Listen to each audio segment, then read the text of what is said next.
दोस्तों स्टडी 91 के online platform में आप सभी का बहुत बहुत स्वागत है। दोस्तों आज आप सभी के समक्ष समीक्षा अधिकारी परीक्षा को ध्यान में रखते हुए वाक्यांशों के लिए एक शब्द से संबंधित चैप्टर पर चर्चा करने वाले हैं और ये चैप्टर में दोस्तों आयोग से संबंधित नए नए सवालों पर हम चर्चा करेंगे। अभी तक क्या था दोस्तों, जनरली ऐसे सवाल आपको मिलते थे जो आपको आते थे, लेकिन ऐसे सवाल जो आयोग द्वारा अब नए प्रश्न बनाए जा रहे हैं उन सवालों पर दोस्तों हम बातचीत करेंगे। ये सारे सवाल दोस्तों जो मैं आपको पढ़ा रहा हूँ ये आपको इस आरओ परीक्षा के लिए जो अपनी हिंदी की किताब दोस्तों लॉन्च की गई थी आपको इस किताब में मिल जाएगा। इस किताब की खासियत है कि हर एक चैप्टर में 500 सवाल दिया गया है। देखिए यहां मैं आपको पढ़ा दे रहा हूं ना, लेकिन आपका कॉन्फिडेंस कब आएगा पता है? जब आप एक एक सवाल हल करोगे। सवाल कहां से हल करोगे? आपके पास जो किताब है उसमें प्रैक्टिस करने के लिए पर्याप्त सवाल नहीं है। 150 सवाल पर प्रैक्टिस मत करो, एक बार 500 सवालों की प्रैक्टिस कर लो ना, चैप्टर का धुआं धुआं हो जाएगा। आपको लगेगा कि अब कुछ बचा ही नहीं है, ऐसा कुछ है ही नहीं जिसे लेकर के हम टेंशन में रहें, है कि नहीं? तो एक बार आप लीजिए इन किताबों को, फिर आपको समझ में आएगा। ठीक है, ध्यान दीजिएगा, स्टडी 91 के प्लेटफॉर्म से कई सारे विषय के लिए फाउंडेशन कोर्स लॉन्च किए गए। आपने क्या करते हो, बार बार मैं आपको समझाता हूं कि आप विषय को पढ़िए, लेकिन आपका काम क्या है, बार बार आप परीक्षा की तैयारी करते हैं और एक ही परीक्षा में दोस्तों एक ही विषय को बार बार पढ़ते हैं। क्योंकि आप जब अलग अलग परीक्षाओं की तैयारी करते हैं तो हर बार उसी विषय को पढ़ने पहुंच जाते हैं। कभी भी आपका कॉन्सेप्ट क्लियर नहीं होगा अगर आप ऐसे ही पढ़ते रहे तो। कैसे फिर कॉन्सेप्ट क्लियर होगा सर? कॉन्सेप्ट आपका तब क्लियर होगा जब एक एक विषय पर इतनी पकड़ बना लिया जाए कि भारत का कोई भी एग्जाम, मैंने कहा छोटे से छोटा और बड़े से बड़ा, हर एग्जाम दोस्तों कवर हो जाए। संभव है सर, बिल्कुल संभव है। आप एक बार बैच तो ज्वाइन करके देखो, जैसे हिंदी का बैच है, जैसे यहाँ पर संविधान का बैच है, मॉडर्न हिस्ट्री का बैच है, आप एक बार ज्वाइन करके देखो, फिर आपको भरोसा होगा। ये हमारा हेल्पलाइन नंबर है, कॉल करके संपर्क कर सकते हैं। सारी चीजें आपको स्टडी 91 के वेबसाइट या एप्लीकेशन पर मिल जाएंगी। चलिए स्टार्ट करते हैं। ध्यान रखिएगा सवाल थोड़ा डिफिकल्ट है, बहुत सोच समझ के जवाब दीजिएगा क्योंकि गलती होने की संभावना बहुत ज्यादा होने वाली है। ठीक है, सुनिए क्या लिख रहा है। लिख रहा है ऊपर आने वाला श्वास, इसे क्या कहते हैं? ऊपर आने वाला श्वास। सर ये सवाल तो बिल्कुल नया है, हमने कभी सुना ही नहीं। नहीं सुना तो कोई बात नहीं, आज सुन लीजिए। इसे कहते हैं दोस्तों उच्छ्वास। क्या कहते हैं दोस्तों?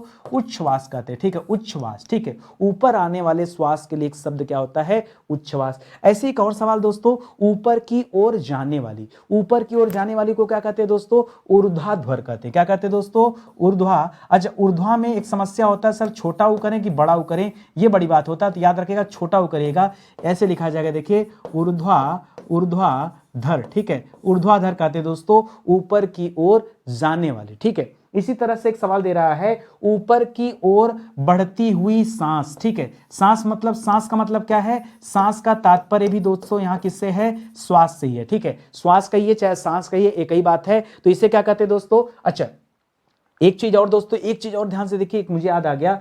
ऊपर की ओर जाने के लिए दोस्तों ऊर्ध्वाधर भी कर सकते हैं या फिर ऊर्ध्वगामी भी तो कर सकते हैं। ऊर्ध्वगामी। ठीक है, ऊर्ध्वगामी। ठीक है, ऊपर की ओर जाने के लिए ऊर्ध्वगामी भी हो सकता है। इसी तरह से जो अभी लिख रहा है कि ऊपर की ओर बढ़ती हुई सांस या श्वास, इसके लिए क्या होता है? तो ऊपर की ओर, तो यहां भी क्या हो जाएगा? ऊर्ध्व हो जाएगा और सांस का क्या हो जाएगा? श्वास हो जाएगा। तो ऊर्ध्व श्वास इसे कह दीजिए। क्या कहिए? ऊर्ध्व श्वास कहिए। बहुत ध्यान से पढ़िए, एक एक सवाल इंपॉर्टेंट है, सब एक दूसरे से मिलते जुलते हैं, इसीलिए दोस्तों मैं इन सवालों को रखा हूं यहां पर। लिख रहा उपकार के प्रति उपकार किया गया, जो कार्य किया गया। ठीक है, जैसे देखिए उपकार को मानने वाले को क्या कहा जाता है? मैंने पिछली क्लास में चर्चा किया था। ठीक है, जब ये चैप्टर पढ़ाया था आपको तब मैंने चर्चा किया था आपको कि उपकार को मानने वाले व्यक्ति, मतलब मानना क्या कहलाता? कृतज्ञ कहलाता है। ठीक है, ठीक है, लेकिन उपकार को न मानना क्या कहलाता दोस्तों? उसे कृतज्ञ कहा जाता है। दो बातें आपको बताया था। आज जो सवाल लिख रहा दोस्तों, लिख रहा उपकार के प्रति किया गया उपकार,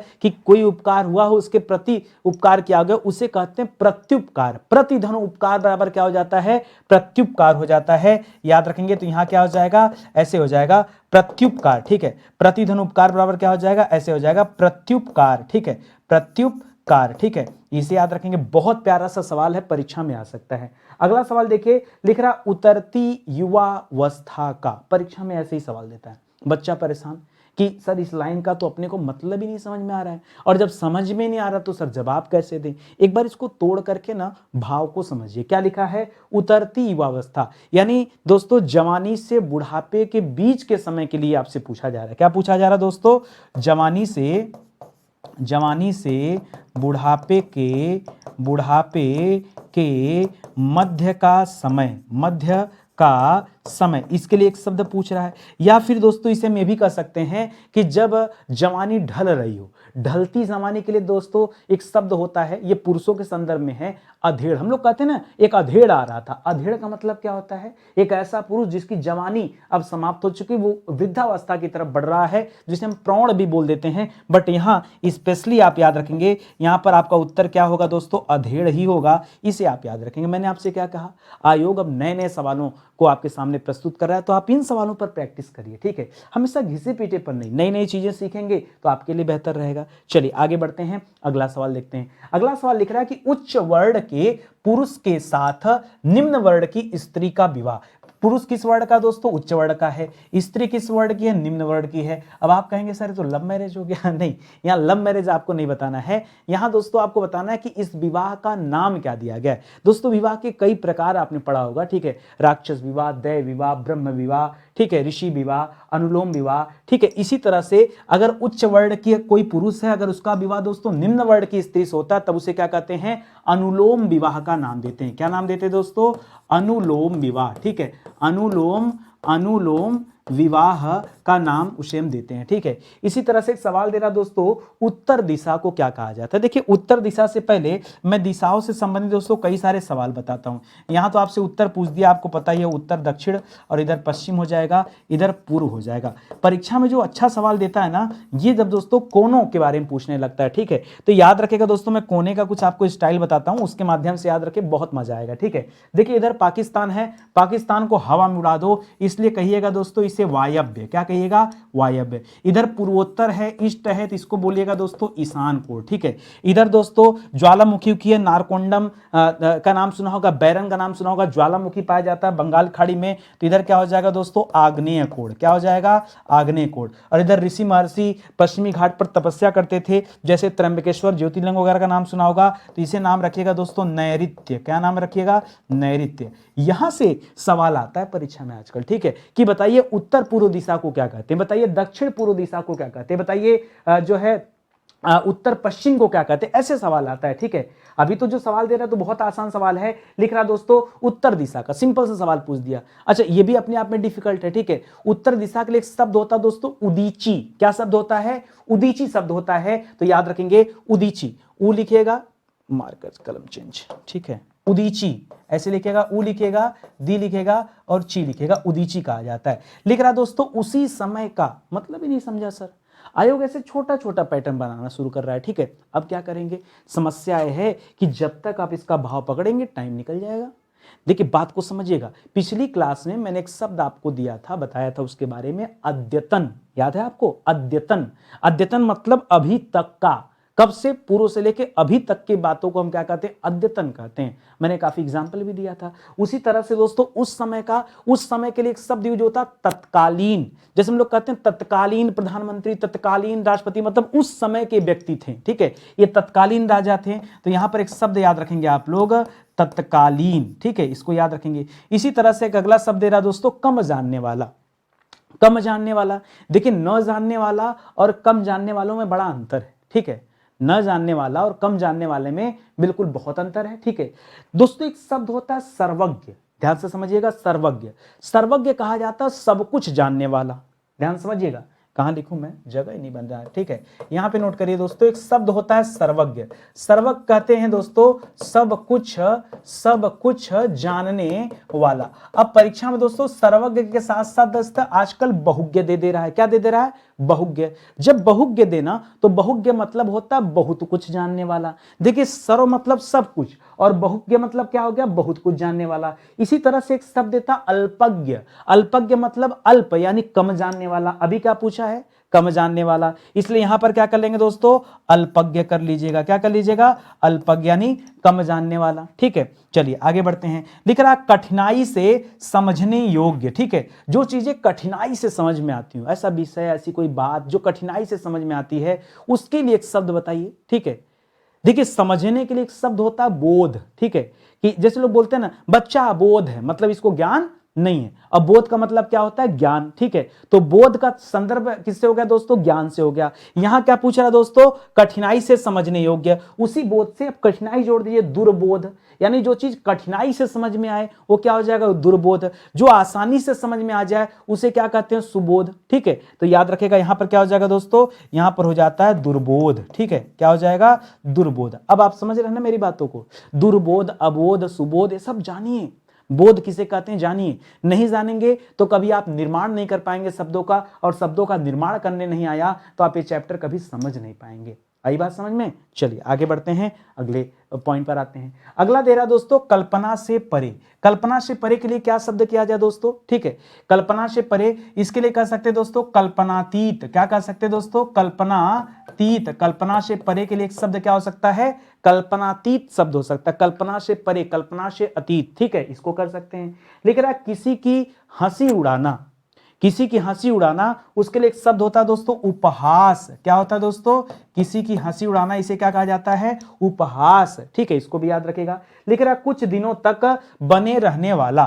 कुछ दिनों तक बने रहने वाले के लिए क्या शब्द हो सकता है? सोचिए, दिमाग पर जोर डालिए। जो चीजें कुछ दिनों तक बने रहे। आपके घर में होता है ना कि कोई सामान आ गया, कुर्सी, टेबल, मोबाइल आ गया, भाई ये बड़ा टिकाऊ है, यानी कुछ दिन तक चलेगा, चलेगा, ठीक है। उसी टिकाऊ के लिए क्या यूज किया जाता है? वो जो शब्द यूज किया जाता है किसके लिए यूज किया जाता है? कुछ दिनों तक बने रहने वाला। यहां क्या हो जाएगा दोस्तों? यहां टिकाऊ हो जाएगा। इसी तरह लिख रहा दोस्तों कठिनाई से प्राप्त होने वाला। जो चीजें कठिनाई से प्राप्त हो उसके लिए क्या कहेंगे दोस्तों? याद रखेंगे कठिनाई से, ठीक है। यहां दो तरह की चीजें आती है, ठीक है। जो न प्राप्त हो, ठीक है, तो अप्राप्य कर लेंगे। जो प्राप्त होने योग्य तो उसे प्राप्य कहते हैं। जो न प्राप्त होने वाला है उसे क्या कहते हैं? अप्राप्य कहते हैं, ठीक है। उसी तरह से जो कठिनाई से प्राप्त होने वाला उसे क्या कहते हैं? उसे दोस्तों यहां पर कई सारे शब्द हैं, जैसे आप दुर्लभ भी कर सकते हैं, ठीक है। आप जो है उसे दुष्प्राप्य भी कर सकते हैं। क्या कर सकते हैं? दुष्प्राप्य, ठीक है, दुष्प्राप्य। वैसे दुर्लभ ज्यादा सही है, ये आप याद रखेंगे।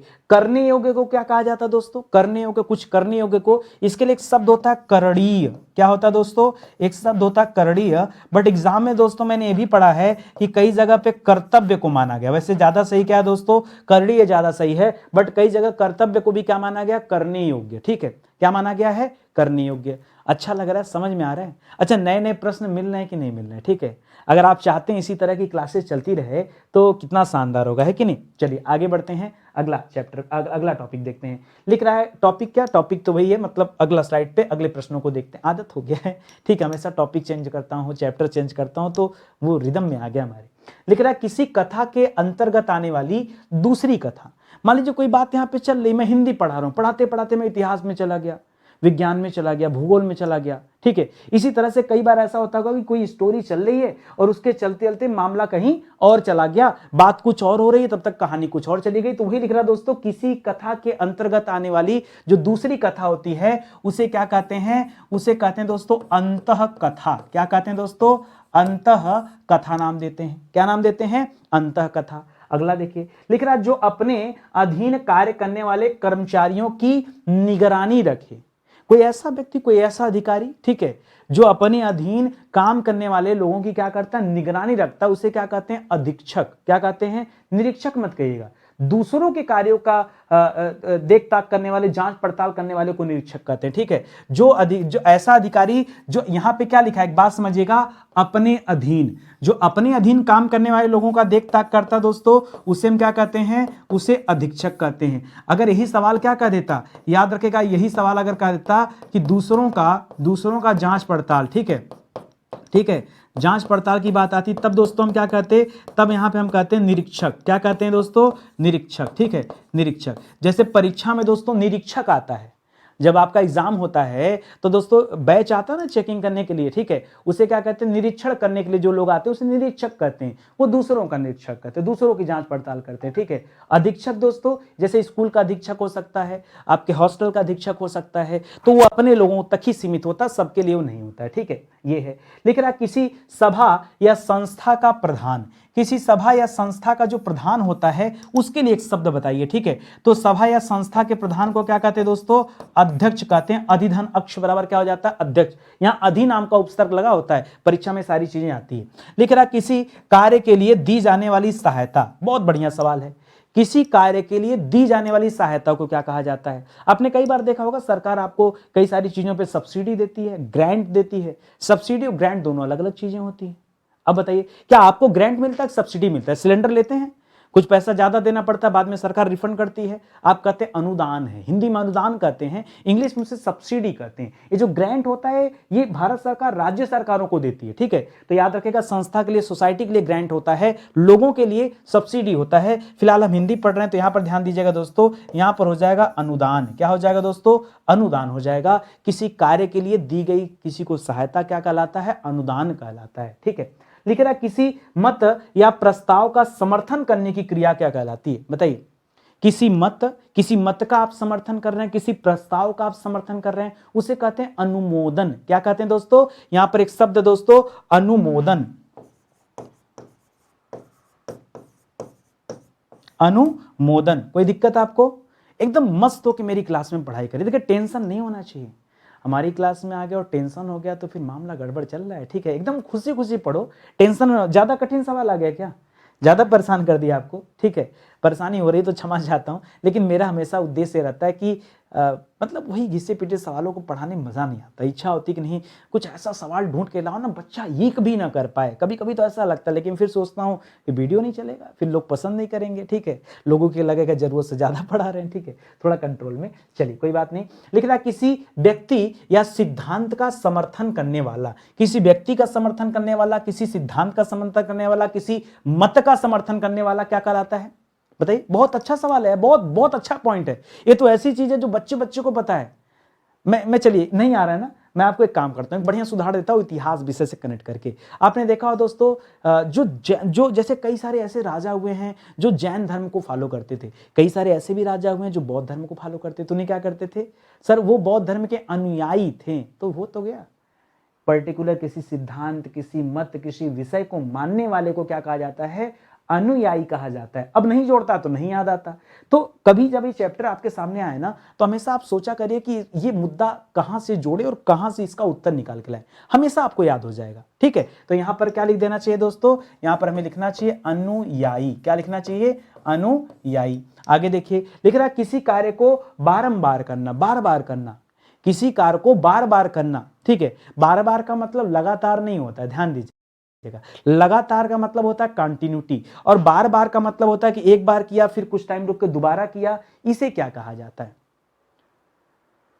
नहीं समझ में आ रहा ना? ये भी बहुत बढ़िया सा सवाल है। आपको पता है, जो कठिन चीजें होती हैं हमेशा आपको याद हो जाती हैं, जो आसान चीजें होती हैं सही मायने में वही नहीं याद होती। चलिए, मैं आपको दिखाता हूं। मैंने आपसे बार बार कहा तो दोस्तों एक किताब ले लीजिए। फिर आपके दिमाग में सर आ गए, सर प्रचार करने के लिए। नहीं, प्रचार नहीं, इस सवाल का उत्तर निकालना हूं। कैसे उत्तर निकालना हूं? सुनो, मैं जब इस किताब को दिखाता हूं तो मैं एक लाइन बोलता हूं कि बेटा इसमें क्या है, बेटा भाई कुछ भी मान लो, ठीक है। इसमें एक लाइन बोलता हूं मैं हमेशा कि हर एक चैप्टर में 500-500 सवाल दिए गए हैं जिसे आप प्रैक्टिस कर सकते हैं। ये प्रैक्टिस का मतलब क्या होता है? इंग्लिश में जिसे हम प्रैक्टिस कहते हैं, हिंदी में क्या कहते हैं सर? उसे अभ्यास कहते हैं। बस हो गया। किसी कार्य को बार बार करना, जब आप सवालों को बार बार लगाएंगे वही क्या है? अभ्यास है, प्रैक्टिस है। समझ गए? जब आप सवालों को बार बार हल करेंगे, भाई 500 सवालों पर प्रैक्टिस है ना, तो यही अभ्यास है। तो यहां पर क्या होगा दोस्तों आपका उत्तर? यहां आपका उत्तर होगा अभ्यास। आगे बात समझ में? इसी तरह अगला सवाल देखिए, लिख रहा किसी वस्तु का भीतरी भाग। पिछली क्लास में दोस्तों इसी तरह का एक सवाल हम लोगों ने पढ़ा था, जिसमें मैंने बताया था आपको कि रानियों के निवास का स्थान क्या कहलाता है।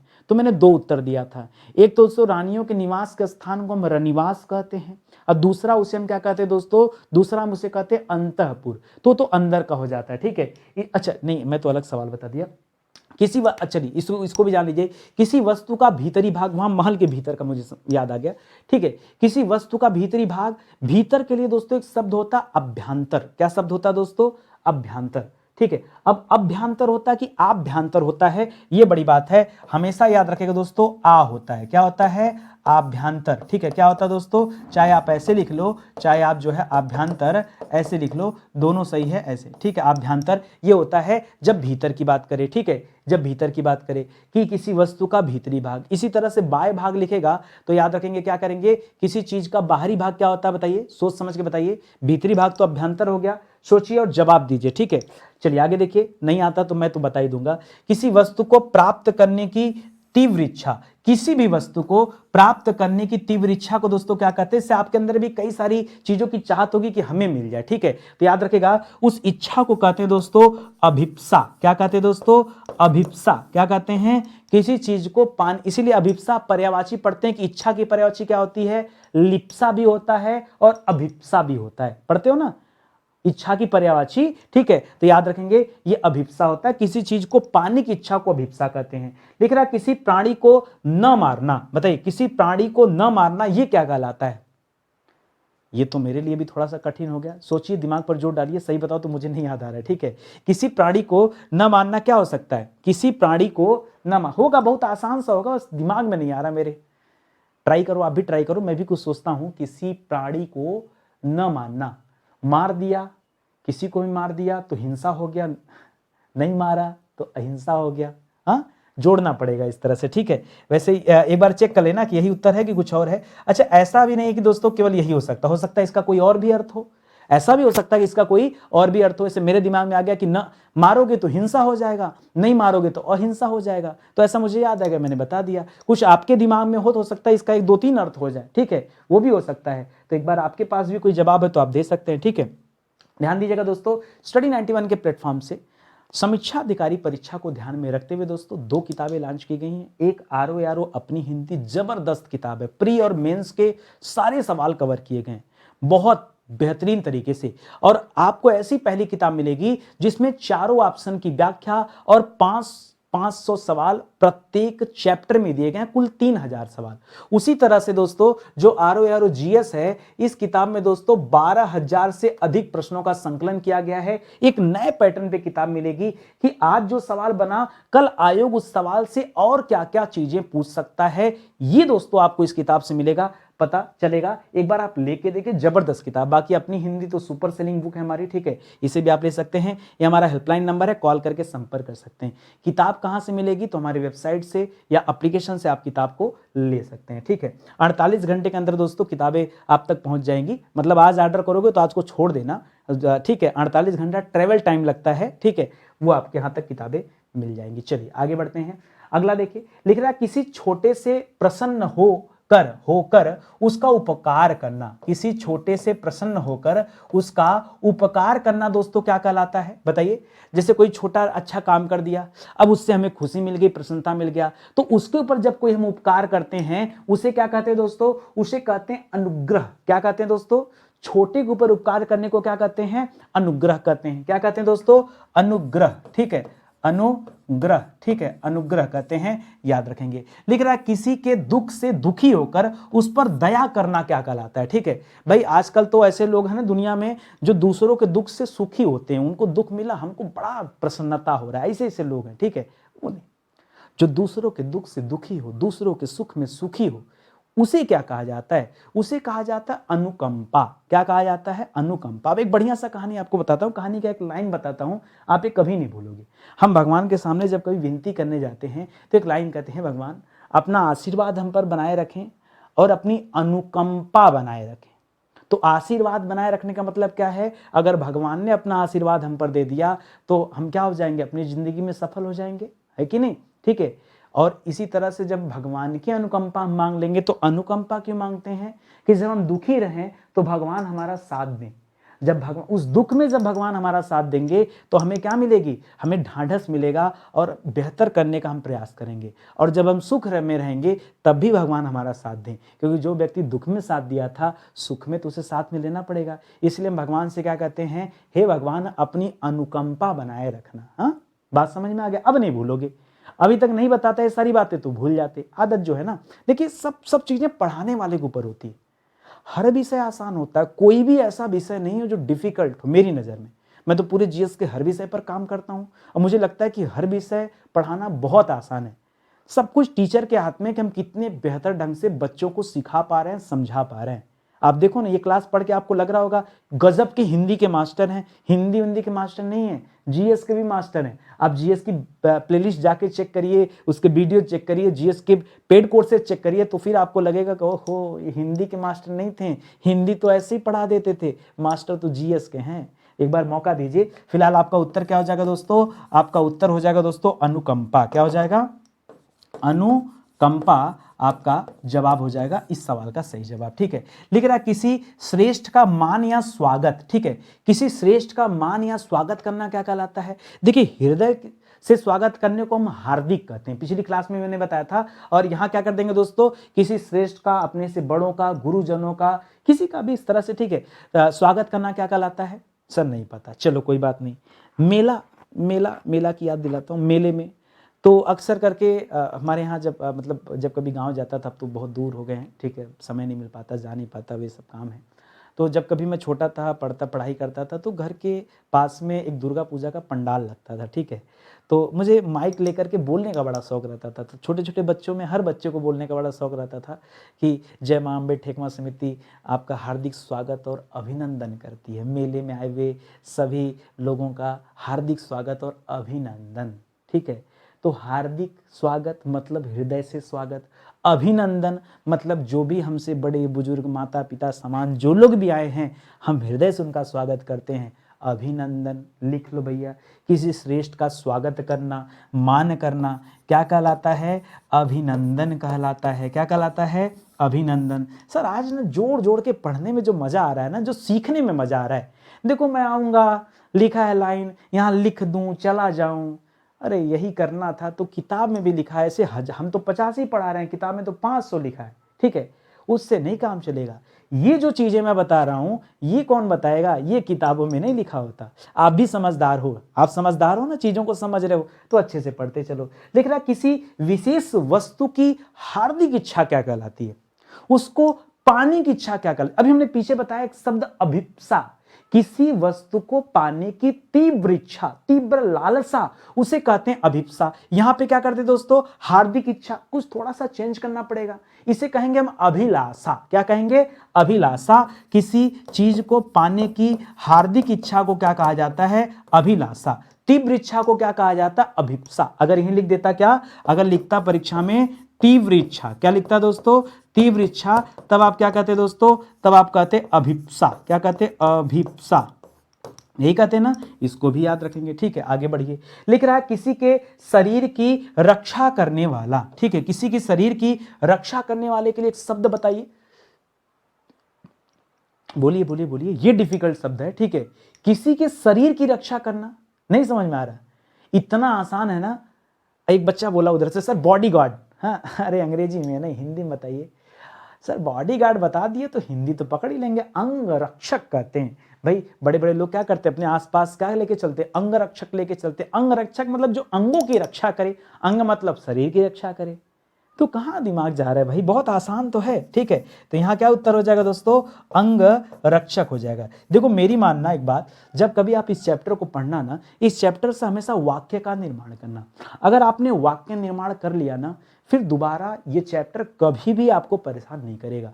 हर चैप्टर पे, हर लाइन पे एक वाक्य निर्माण करो। अभी मैंने अनुकंपा बताया, अनुग्रह पे बताया, अभिनंदन पे बताया, अभिलाषा बताया, अंगरक्षक पे बताया। जब आप वाक्य निर्माण करना सीख जाओगे ना, समझो ये चैप्टर आपकी मुट्ठी में हो गया। कुछ भी डिफिकल्ट नहीं है, बहुत आसान चैप्टर है। आगे बढ़िए। लिख रहा है किसी को भय से बचाने का वचन देना। ठीक है, भय से बचाना। अब देखो, जो भय है तो भय है। अगर मैं कहूं दोस्तों, ऐसा कोई व्यक्ति जिसको भय ना लगता, उसके लिए एक शब्द बता दीजिए। अभय।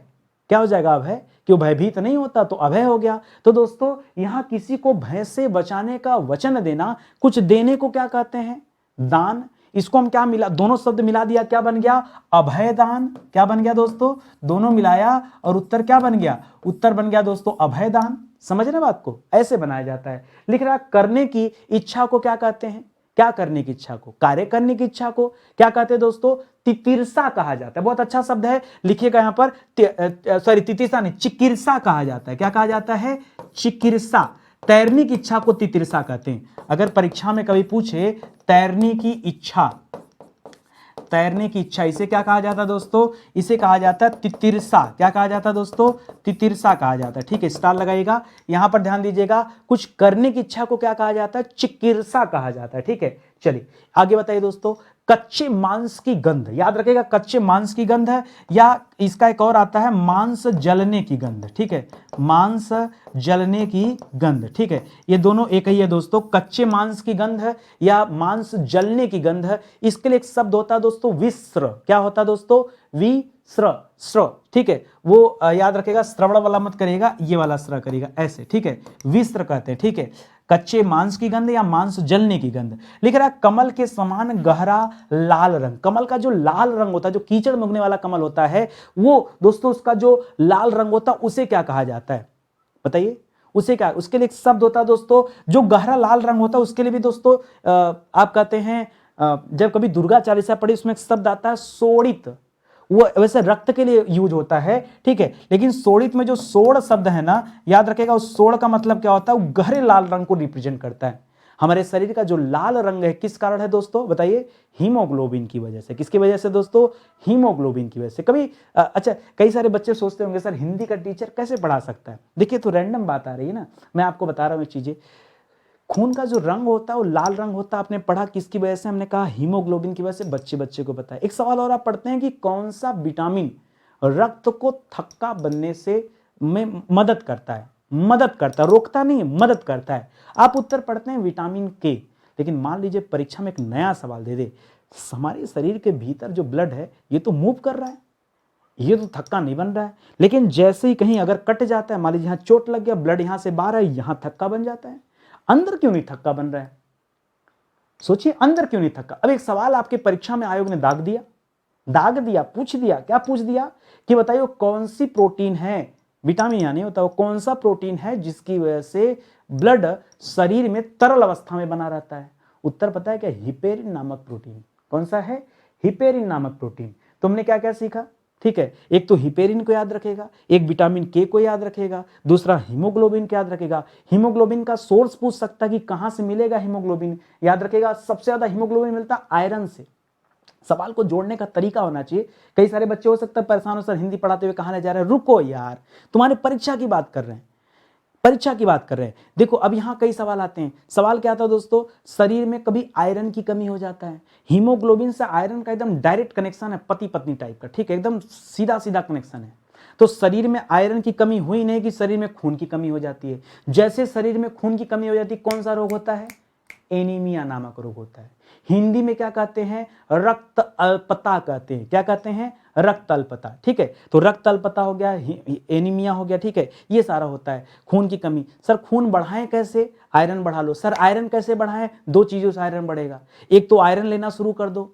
कैसे आयरन मिलेगा सर, हरे पत्तेदार सब्जियां खाओ, जैसे साग खाओ, पालक का साग, चौराई का साग। हरे हरे सब्जियों में ज्यादा क्या पाया जाता है, आयरन पाया जाता है। सबसे ज्यादा तो साग में ही पाया जाता है, वहां से आयरन मिल जाएगा। और कहां से मिलेगा, फोलिक एसिड।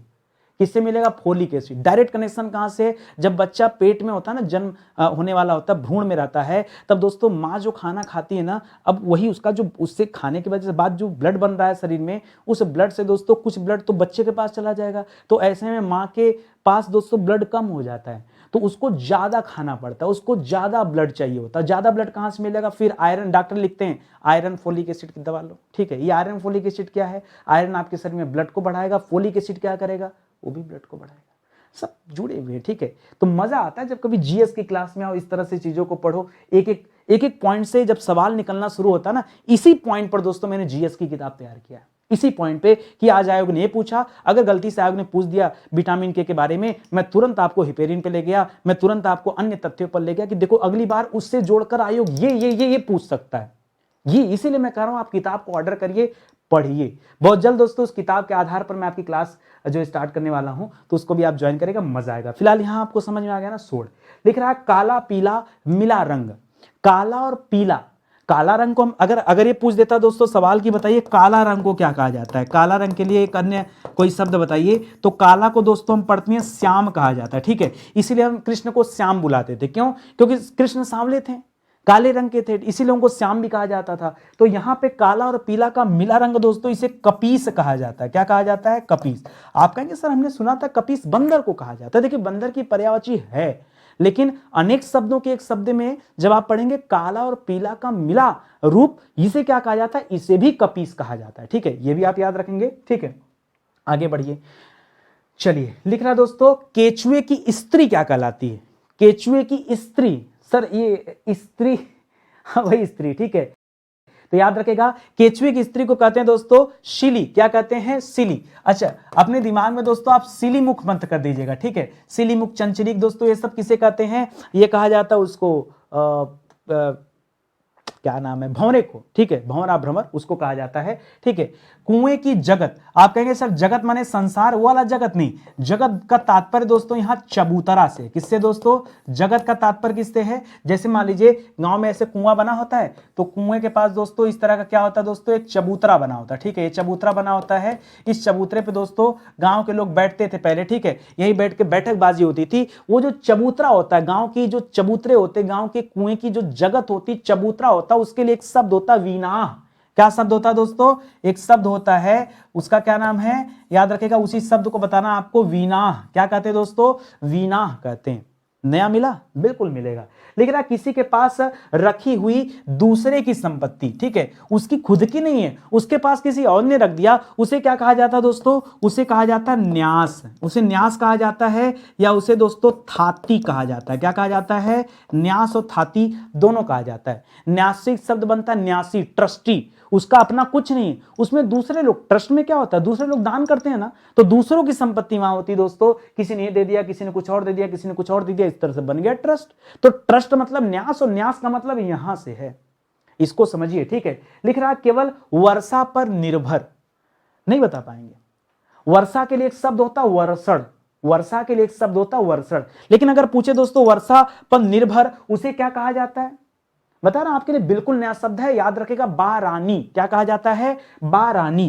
केवल वर्षा पर निर्भर क्या कहलाता है दोस्तों? बारानी कहलाता है। क्या कहलाता है? बारानी। लिख रहा कलम की कमाई खाने वाला, कलम की कमाई खाने वाला, जैसे मास्टर, जैसे अध्यापक कलम की कमाई तो खाते हैं, बस लिखते जा रहे हैं, उसी से इनको जो है मिल रहा है, गुजारा भत्ता चल रहा है, उसे कहा जाता है। फिलहाल आपका उत्तर देखिए, कलम की कमाई खाने वाला, उसे कहा जाता है मसीजीवी। क्या कहते हैं?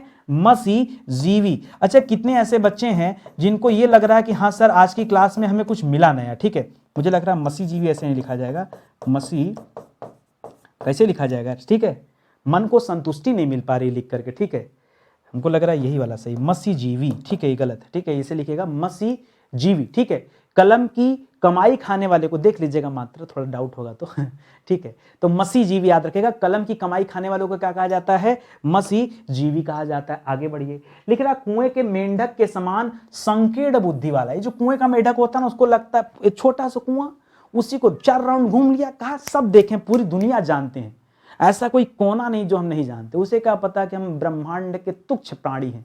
उसी तरह इंसान, उसको लगता है हमें सब पता है। ठीक है, बहुत बड़ा ब्रह्मांड है, हम ब्रह्मांड में उसी एक मेढक के समान है। जैसा कि मेढक अपने आप को क्या समझता, बुद्धिमान समझता, वैसे हम हैं और आप हैं। ठीक है, तो याद रखेगा कूप मंडूक किसे कहा जाता है? कूप, कूप माने होता है कुआं, और मंडूक माने होता है मेढक। ठीक है, तो कूप मंडूक यानी कुएं के मेढक को क्या कहा जाता है? कूप मंडूक कहा जाता है। लिख रहा काला पानी की सजा पाया कैदी। मुझे पता है, आप बताओ, हालत खराब हो जाएगी आपकी। ठीक है, जबरदस्त सवाल है। ठीक है, ऐसा अब तो इस तरह का सजा मिलता नहीं, पहले के जमाने में इस तरह के सजा मिलते थे। काला पानी का सजा होता था दोस्तों, इसमें क्या होता था कि जो अपराधी होता था उसे काले पानी की सजा में दोस्तों एक ऐसे जेल में भेज दिया जाता था जहां निर्जन होता था, कोई होता ही नहीं था, अकेला इंसान पागल हो जाए, उसे कहा जाता दामुल कैदी। क्या कहते थे? क्या कहते थे? दामुल कैदी। क्या कहते थे दोस्तों?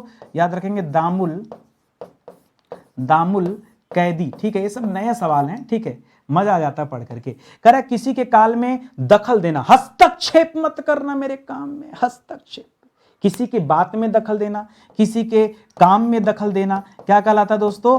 हस्तक्षेप कहलाता है, हस्तक्षेप। ठीक है, आगे लिख रहा है कुसंगति के कारण चरित्र पर दोष। ठीक है, अब जाहिर सी बात है कुसंगति, अगर अच्छे लोगों की संगति नहीं होगी, बुरे लोगों के साथ रहोगे तो चरित्र पर दाग तो लगना है, और उसी को क्या कहा जाता है? तब कहोगे सर कलंकित हो गया मैं। ठीक है, तो याद रखिएगा कलंक, यहां पे शब्द क्या बनेगा दोस्तों? कलंक शब्द आएगा, इसको याद रखिएगा। लिख रहा है खाने से बचा हुआ जो जूठा भोजन है। ठीक है, जो जूठा भोजन, देखो खाने से बचा हुआ साफ भोजन नहीं है, ये खाने से बचा हुआ जूठा भोजन है। इसके लिए एक शब्द होता है दोस्तों उच्छिष्ट। क्या कहते हैं दोस्तों? कई बार हिंदी में शब्द आपने पढ़ा होगा उच्छिष्ट, लेकिन हो सकता है इसका अर्थ ना पता हो। खाने से बचा हुआ जो झूठा भोजन होता है उसके लिए शब्द क्या होता है दोस्तों? उच्छिष्ट शब्द होता है। उच्छिष्ट, उ आधा च छिष्ट, उच्छिष्ट। इसी तरह हमने शुरुआत में पढ़ा था उच्छ्वास। ठीक है, ऊपर उठी हुई सांस को क्या कहते हैं? उच्छ्वास कहते हैं। ठीक है, और यहां क्या हो जाएगा? खाने में बचे हुए भोजन, जूठे भोजन को क्या कहते हैं? उच्छिष्ट कहते हैं। आगे बताइए दोस्तों, खाने की इच्छा को क्या कहते हैं? खाने की इच्छा को बुभुक्षा कहा जाता है। क्या कहते हैं दोस्तों? खाने की इच्छा के लिए क्या होता है? बुभुक्षा कहा जाता है। ठीक है, इसीलिए इसी तरह से एक और देता सवाल, खाने की इच्छा रखने वाला व्यक्ति, ठीक है, तब क्या कहेंगे दोस्तों? तब कहेंगे बुभुक्षी। ठीक है, कह रहा खून से रंगा हुआ, बताइए, खून से रंगा हुआ व्यक्ति आया, मर्डर करके रक्त रंजित था। क्या था? रक्त रंजित, खून से सना हुआ, खून से रंगा हुआ। क्या कहेंगे दोस्तों? रक्त रंजित। क्या कहेंगे? रक्त रंजित कहेंगे। घास खाने वाले को क्या कहा जाता है? घास कौन खाता है? जानवर होते हैं, ठीक है, जानवर घास भी खाते हैं, जैसे गाय ले लीजिए, भैंस ले लीजिए, बकरी वगैरह देख लीजिए, ये सब घास खाने वाले होते हैं। घास, अच्छा घास को कहते क्या है? अगर आपको घास का पर्यायवाची पता है तो आप बना सकते हैं इससे उत्तर। ठीक है, घास को कहते हैं दोस्तों तृण। क्या कहते हैं? तृण। तृण वैसे कहा जाता है तिनका को, तृण किसे कहा जाता है? तिनका को, लेकिन इसके संदर्भ में दोस्तों घास भी आता है। घास खाने वाले को क्या कहा जाता है? याद रखेंगे, कहा जाता है तृणभोजी। क्या कहा जाता है?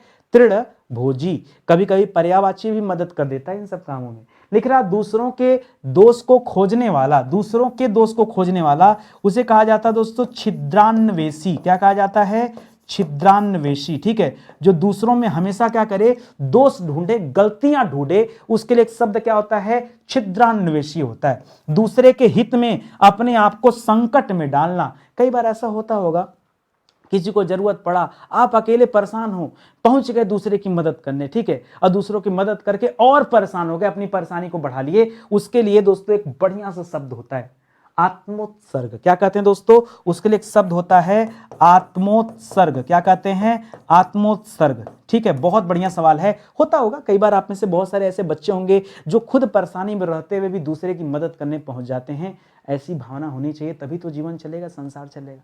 ठीक है, तो याद रखिए, मजा आए पढ़ के तो क्लास में आइए, जुड़े रहिए, इस तरह से नई नई चीज़ें पढ़ते रहेंगे। ठीक है, अब तो सेशन भी अच्छा चल रहा है। ठीक है, रोज चेंज करके आप हमेशा चीज़ों को देखते रहिए, अपडेट रहिए, बाकी साथ में जुड़े रहेंगे तो कॉन्सेप्ट आपका क्लियर हो जाएगा। ठीक है, हमारी क्लास में देखिए एक चीज़ें मिलती हैं कि हम हमेशा रिसर्च करके नई नई चीज़ें बच्चों को डिलीवर करना चाहते हैं। घिसे पिटे तौर तरीकों पर मैं काम नहीं करता। ठीक है, एक निवेदन आपसे हाथ जोड़कर है, अगर आपको ऐसा महसूस हो कि नितिन सर जो है मेहनत कर रहे हैं, हमारे लिए काम कर रहे हैं, महसूस हो यहाँ दिल से, जबरदस्ती मत करना, ना जबरदस्ती मुझे लाइक करना, मेरे वीडियो को लाइक करना, ना कमेंट करना, ना शेयर करना, जबरदस्ती कुछ नहीं करना है।